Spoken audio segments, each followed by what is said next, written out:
સુરત શહેરના સ્મશાનમાં મફત મળતો ગેસ હવે ચૂકવણી સાથે મેળવવા પડશે તેવી સ્થિતિ ઊભી થવા પામી છે। ગેસ કંપનીએ ટ્રસ્ટીઓને પત્ર લખી તબક્કાવાર ચૂકવણી કરવાની સૂચના આપી છે, જેના કારણે આવનારા સમયમાં અંતિમ સંસ્કાર માટે પણ ફી વસૂલવાની શક્યતા વ્યક્ત થઈ રહી છે। સુરત શહેરની સ્મશાન ભૂમિને મફતમાં મળતો ગેસનો જથ્થો હવે ખરીદી કરવાની શક્યતાઓ સર્જવાની ભીતિ સેવાઈ રહી છે। ગેસ કંપનીએ સ્મશાનના ટ્રસ્ટીઓને પત્ર મોકલી જાણ કરી છે અને ગેસના જથ્થાનું તબક્કાવાર ચૂકવણું કરવું પડશે તે માટે યોગ્ય વ્યવસ્થા કરવા ગેસ કંપની દ્વારા જણાવ્યું છે। સુરત સહિત અનેક જગ્યાએ ગેસથી મૃતદેહના અંતિમ સંસ્કાર થાય છે, પરંતુ હવે જો ગેસનો ચાર્જ લેવામાં આવશે તો અંતિમ સંસ્કાર માટે પણ ફી લેવાની શક્યતાઓ સેવાઈ રહી છે। કુરુક્ષેત્ર સ્મશાન ભૂમિના પ્રમુખ કમલેશ સેલરે નિવેદન આપતા જણાવ્યું હતું કે કુરુક્ષેત્ર સ્મશાન ભૂમિમાં 1998થી ગેસ આધારિત સબસૈયા કાર્યરત છે। CSR ફોન હેઠળ કરાર કરવામાં આવ્યા હતા અને સ્મશાન ભૂમિમાં વપરાતા ગેસનું ચૂકવણું સેતુ સંસ્થાના માધ્યમથી PSR હેઠળ મૂકવામાં આવશે।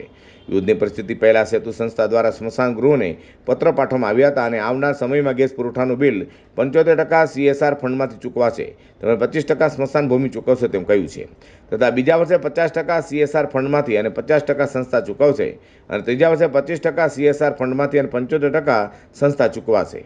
પછીના વર્ષથી CSI ફંડ હેઠળ ચૂકવણું કરવામાં નહીં આવે। કમલેશ સેલર, નમસ્કાર દર્શક મિત્રો।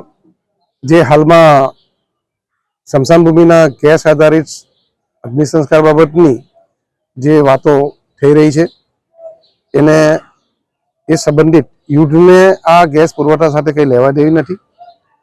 જે ગેસ કંપની દ્વારા વિનામૂલ્યે ગેસ સપ્લાય કરવા સ્મશાન ભૂમિને આવતો હતો એ વાસ્તવમાં ગુજરાત ગેસ કંપની દ્વારા જ્યારથી આ સ્મશાનો કાર્યરત છે ત્યારથી એના બિલો લીધા છે, પરંતુ એ બિલનું ચૂકવણું CRS ફંડ હેઠળ સેતુ સંસ્થા છે જેણે 1998માં જ્યારે સૌપ્રથમ વપરાતા ગેસ આધારિત સબસૈયા નિર્માણ કરવામાં આવી ત્યારથી એમની જોડે કરાર કરવામાં આવ્યા હતા। એ કરારના પાયામાં જે તે વખતના તત્કાલીન MD ગુજરાત ગેસના સિન્હા સાહેબ, આરોગ્યના આપણા ડેપ્યુટી કમિશનર સ્વર્ગસ્થ RP સિન્હા સાહેબ અને પર્યાવરણ મંત્રી શ્રીઓ ગુજરાત સરકારના સામેલ હતા, એટલે જેને કારણે આપણે વિનામૂલ્યે ગેસ મળતો હતો। વાસ્તવમાં ગેસ કંપની એનું ચૂકવણું CRS ફંડ હેઠળ કંપની કરતી હતી।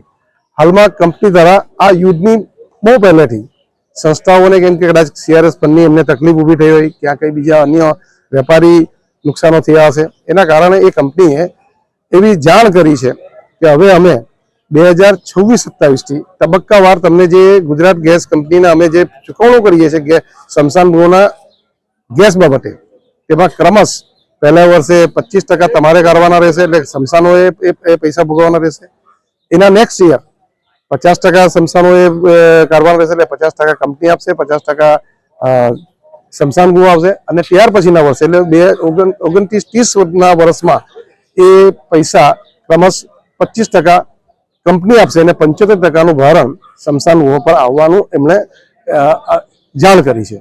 એ જાણના અનુસંધાનમાં આપ લોકોને જણાવવું પડશે અમે કે એકલા ગુજરાત ગેસ કંપનીની જે આ કે કંપનીના આધારિત જે મળે છે પૈસા વિનામૂલ્યે, તે સિવાય બી આપણે સ્મશાનને જેમ કે મેન્ટેનન્સનો ખૂબ મોટો ચાર્જ હોય છે, કેમ કે 400-500 ડિગ્રી પર આ ગેસ કામ કરતું હોય છે, એને ફાયર થતું હોય છે, એના ગેસની બ્રિક્સો મોંઘી હોય છે, દર 3 વર્ષે એને રિપ્લેસ કરવાની થતી હોય છે, તો આનું ખૂબ જ મોટું મેન્ટેનન્સ કામો બી થતા હોય છે। છતાં પણ સંસ્થા જુદા જુદા વિકલ્પો દાનના કે CRS ફંડના જે લોકલ આપણા જે આગેવાનો છે એને મેળવીને એનામાંથી ઉકેલ કરીને આજે પણ 0 રૂપિયા એટલે વિનામૂલ્યે સ્મશાન કરી દેવામાં આવે છે, અગ્નિ સંસ્કાર કરવામાં આવે છે। અને મને લાગે છે કે જે કંઈ ટ્રસ્ટો છે એ ટ્રસ્ટો ભવિષ્યમાં પણ એની વૈકલ્પિક સગવડો ઊભો કરવાની કોશિશ કરશે। જો તો સુરત મહાનગરપાલિકા છે જે આપણે થોડી 50% ગ્રાન્ટો એડમિનિસ્ટ્રેશન ક્ષેત્રે આપે જ છે, વર્ષોથી આપતો આવ્યું છે, તો તેને બી અપીલ કરશે।